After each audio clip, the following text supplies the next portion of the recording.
시청자 여러분 안녕하세요. 네, 중고차는 유미카의 이음입니다. 중고차나 꽃이 필요하신 분들께서는 저희 유미카 이용해 주시면 감사하겠습니다. 그리고 중고차 판매하실 분들도 저희 유미카에 문의 주시면 너무너무 감사하겠습니다. 네, 오늘도 저희 유미카의 새로운 초대 손님을 모셨습니다. 본인 소개 부탁드립니다. 안녕하세요. 저는 양강도 김정수군에서 살다가 2016년도에 자유를 찾아 대한민국에 온 지명입니다. 유미카 시청자 여러분 반갑습니다. 반갑습니다. 네. 우리 언니 양강도 김정수 군입니까? 네. 김정수 군이 왜 김정수 군이 된지는 아시죠? 그럼요. 네. 김일성의 와이프 이름을 따서 1981년도에 정령으로 발표됐어요. 그러면 김정수 군에는 그 농작물이 유명한 건 있습니까? 크게 뭐 유명하다기보다는 잣이 많고, 네, 신파가 잣이 많아가지고 79년도인가 김일성한테다가 잣섬으로 올려보내가지고 유명한 데가잖아요. 신파가. 아니 그러면은 잣이 많습니까? 많아요. 지금도 많습니까? 지금도 많아요. 저도 오기 전까지 잣 밀수로 많이 했어요. 잣을 밀수를 했습니까? 네. 중국 사람들이 요구해서? 네. 참 이게 중국에서는 니네들이 산에 가서 뭘 캐오라, 바다 가서 뭐 잡아라, 뭐 산으로 그렇죠. 바다로 네. 다 가서 그냥 맞아요. 자기들도 못 먹고 네. 북한 사람들 싹 갖다 중국에다 갖다 그냥 네. 아휴, 그러니까 너무 불쌍합니다 사실. 그렇죠. 네. 네. 그 잣이 뭐길래 그 잣도 제대로 못 먹고. 네. 참 그러면은 지금 김정수 군에 살다 오셨는데 김정수 군에서는 무슨 일을 하셨습니까? 저는 전일술에 군복무했어요. 아하. 그래 군사복무 마치고 고향에 내려와서 신파旅관에서 접대원 하다가 결혼해가지고 두 아들을 놓고 살다가 남편이 고난의 군대 96년도에 돌아가셨어요. 굶어서? 병으로 돌아가셨죠. 그가 다 좀 건강 상태랑 열악하니까 병이 더 적겠죠. 그때 당시 저희 아들들이 6살, 4살이었어요. 걔들을 데리고 참 고생도 많이 하고 장사하다가 너무 안 돼가지고 정말 못 해본 장사가 없는 것 같아요. 그래 마지막에는 내가 법에서 단속하는 밀수라도 해서라도 이 아들을 죽이지 말아야 되겠다 하고 그걸 하다가 먹구름도 많이 하고 잣을 밀수하다가. 네. 아이고. 그럼 잣을 중국에다 갖다 바치면은 뭐로 바꿔옵니까? 주로 돈을 개오지만 혹은 쌀, 밀가루, 그 다음번에 TV, 노트텔, 노트북도. 녹화기 뭐 이런 걸 가져왔어요. 아니 북한에는 전기도 안 오는데 어떻게 노트텔이랑 사용하냐고 우리 시청자분들이 늘 궁금해하거든요. 그러니까 거기에서도 중국에서 태양 이걸 네, 태양광. 예, 그걸 넘겨받아가지고 거기 뭐 150볼트짜리 무슨 뭐 그런 게 있었어요. 그러니까 작은 거라도 그걸 햇빛에다 충전해가지고 노트텔이 조금 전압을 많이 안 잡아먹잖아요. 오래 간단 말이에요. 그래가지고 그걸 넘겨받는 사람들이 많았어요. 북한에서 두 아들을 먹여 살리기 위해서 못 해본 일이 없다라고 하셨잖아요. 그러면서 이제 중국도 다니고 하셨다 하셨는데 한국은 어떻게 알았습니까? 한국에 대해서 북한에서는 정말 교육용으로 선전드는 것밖에 아는 거 없잖아요.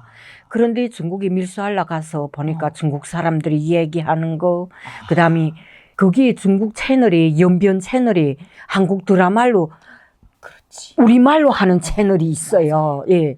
그걸 들으면서 참 많이 발전하고 내가 우리 친구들한테 가서도 우리는 한국에 대해서 그렇게 나쁜 놈들이고 지수자본과 깡패들만 있는 세상인 줄 알았는데 드라마를 보니까 글쎄 그게 거짓말일 수도 있겠지만 이 영화의 내용은 사회가 그런 선의를 지향한다는 걸 보여주지 않냐. 그치. 악은 안 되고 마지막에 선이 그래도 항상 잘 되는 걸로 나오니까 우리는 그래서 다 김부자에 충성하는 그런 드라마밖인데 거기서는 사랑도 참 진실하게 진짜 나를 위한 그런 게 참 매우 매혹적이었어요. 맞아요. 네.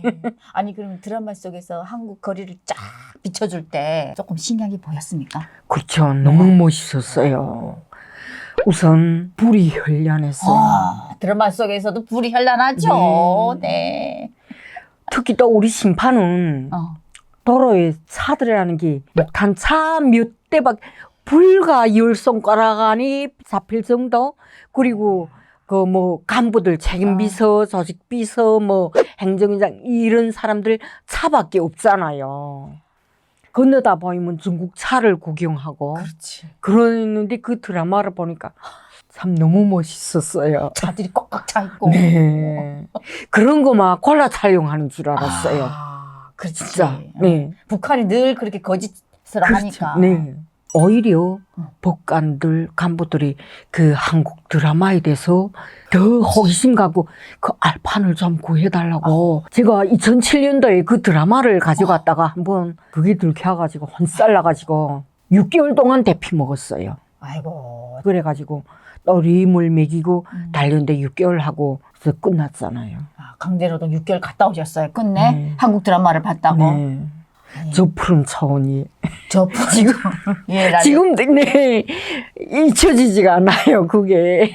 아니 근데 간부들은 왜 한국 드라마를 좋아합니까? 그러니까 그 사람들도 사람들이 심리는 우리나라에서 그게 어쨌길래 이렇게 보지 말라 하는가 더 호기심이 가고 그렇게 우리가 폐쇄된 국가니까 도대체 남조선은 어떤 세상인가 그게 너무 궁금한 거예요. 그 사람들도. 그래서 이제 보고 싶었던 거고. 네.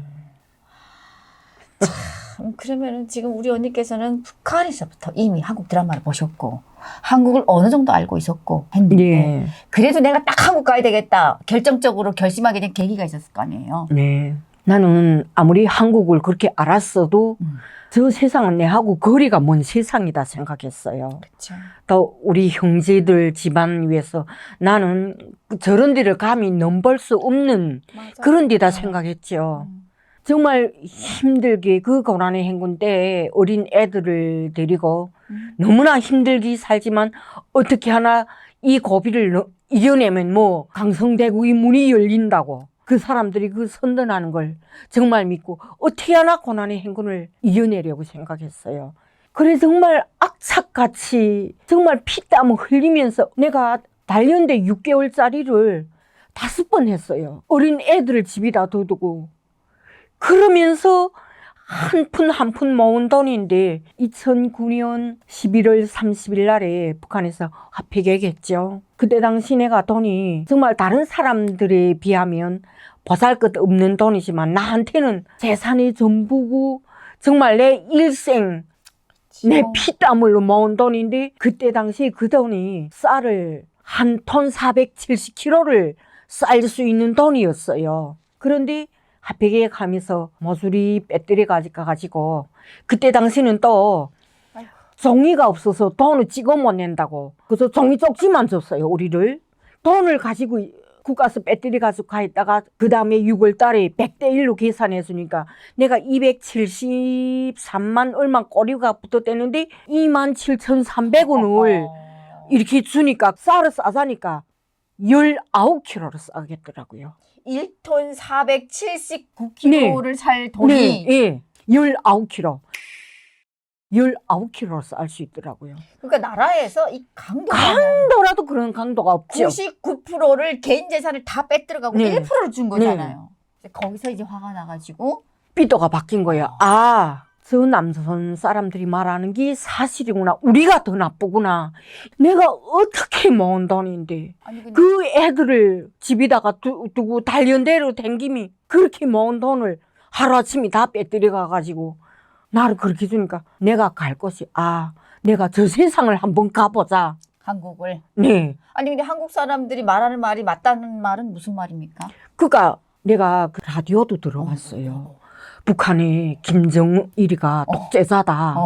뭐 그때 당시 자유아시아 방송을 들었는데 전 세계에서 뭐 독재자를 10위권 안에 들었는데 피델 카스트로도 있고 마르코스 그다음 체코 그 죽은 사람 그런데 북한이 김정일 국방위원장이 1위다.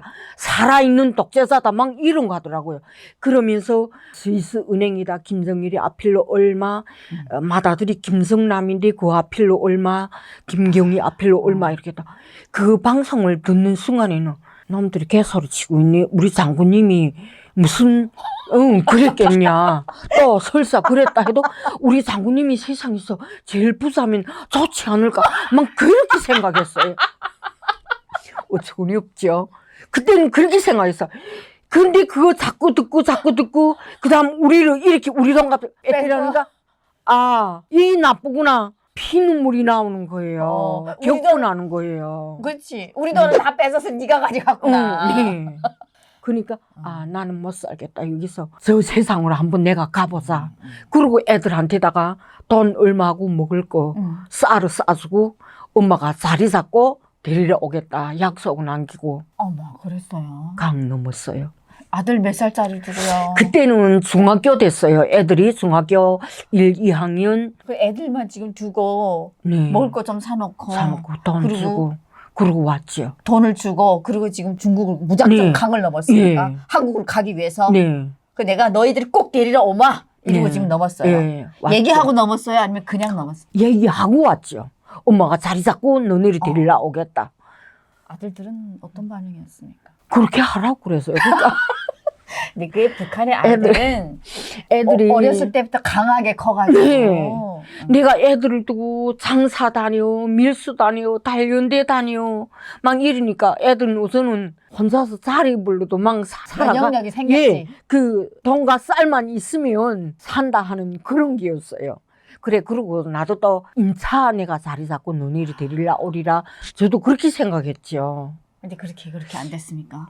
안 됐어요. 아이고야. 중국에 가서 어떻게 여행 한국 선을 잡았는데 그게 교회선이었어요. 근데 성경 공부를 한 3개월 해야 갈 수 있는 그런 데 들어갔어요. 근데 2달 공부하고 경찰에 붙잡혔죠. 그래서 지금 한국 사람을 거기서 만났어요, 그러면? 만났죠. 부산에 계신다는 선교사님을 만났어요. 직접 이렇게 눈으로 보니까 네. 어떻던가요? 아니 지금도 생각하면 참 우스운데 그 사람 말하는 게 다 거짓말이었을 줄 알았어요. 뭐 한국에는 집집마다 차가 한두 대는 다 있다. 자가용차하고 화물차. 그래서 우리끼리 돌아서 저기 다 개소리다. 저 남선원들이 우리를 거짓말 쓴다. 이름이 자체로 그게 아니라 그래서 우리는 여기서 그래서 공부하는 체 하다가 그래서 한국에만 가보자. 예, 그 마음이었어요. 그러니까 이제 자동차가 집집마다 있다는 거는 그냥 내 인생에 없는 예, 있을 수 없는 그렇죠. 예. 저건 우리를 유혹하기 위한 거짓말이다 이렇게 생각했죠. 어떻게 그 많은 집집마다 차 있다는 게 말이나 되냐고. 드라마에서 차 꽉 막힌 거 보셨잖아요. 근데 그게 다 그저 찍기 위한 그런 긴 줄 알았죠. 영화를 찍기 위한. 네. 북한에서 다 그러니까요. 그렇지. 네. 그러면은 그 선교사님께서 말씀 가정에 그래도 뭔가 진실하게 얘기한 게 있었을 거 아니에요. 뭔가 없었습니까? 아니 한 번은 그랬어요. 세상에서 제일 강한 나라가 어디고 제일 강한 인민이 어딘가 어느 나라인가 그래. 당당하게 우리나라지요. 그래서 그러니까 그분이 엄청 이렇게 놀라운 우아한 표정이 있으면서 왜 그렇게 생각하냐. 굶잖아요. 굶으면서도 쫓겨다니면서. 쫓겨와 가지고도 왜 그렇게 생각하냐. 아니 미국 놈들이 우리나라를 지금 경제 봉쇄해가지고 막 그러면 감히 미국이 제일 강하다 하는데 감히 우리나라를 침략 못하고 있는 게 우리나라 얼마나 강하면 우리나라를 침략 못하고 있겠냐고. 그리고 경제 봉쇄를 그렇게 한다면서도 우리 민이 끄떡없이 이렇게 지금 살아가고 있는 게 얼마나 강한 인민인가고. 내가 그렇게 말하니까 그 선교사님이 참 불쌍한 사람 보는 것처럼 이렇게 나를 보는 게 그게 이해할 수가 없었어요. 내가. 그러니까 어떻게 설명했으면 좋을지 모르셨던 거지. 그렇죠. 니는 쫓겨와가지고도 이렇게 하는 게 이 도대체 북한이란 나라는 어떻게 했으면 이 사람들이 이렇게 말한가 그렇게 생각했겠죠. 내가 잡혀가서도 우리 친구들하고 그래서 그 사람이 참 나를 불쌍한 사람으로 이렇게 그런 시선을 이렇게 보는 게 있을 수가 없다.